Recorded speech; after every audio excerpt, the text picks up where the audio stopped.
Hello everyone, myself Antari from Jorhat Medical College. Today we are going to start with page number 114, chapter 9, Ncert Biology class 11, biomolecules, and we are going to continue with enzymes. Now, how do enzymes bring about such high rates of chemical conversion? Here, very important MCQ can be asked from this obligatory formation or transient phenomenon. You have to remember that the substrate has to diffuse towards the active side. We have learned about this active side in previous video, and thus an obligatory formation. Obligatory formation, you have to remember, of an enzyme substrate complex. That means the complex has to form. It is obligation. Now, this complex formation is a transient phenomenon because it is not permanent. That's why it is called as a transient phenomenon. You have to remember this word transient phenomenon as well as transition state structure. During the substrate, where the substrate is bound to the enzyme active site, new structure or substance form, it is called transition structure. You have to remember this term.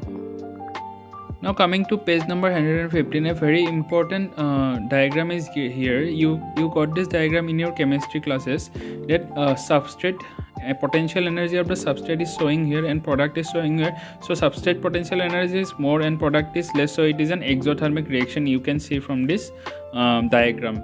Now this transition state, you can see the energy of the transition state is very high than the substrate itself.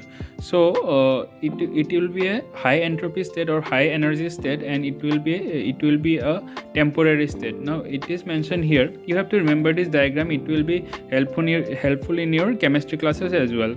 Now there could be more than altered structure state between the stable state and the product state. They are saying here is that many states can be from. You have to remember that there may be many more altered states. You have to remember, because you should not get confused that only transition state is there. There may be many steps in this pathway, so you have to remember this as well for the trick kind of MCQs. Now the next question here, from the diagram itself, is transition state, exothermic reaction, and high energy state is transition state, as I have already told you. So for MCQ we have to remember this. Thank you.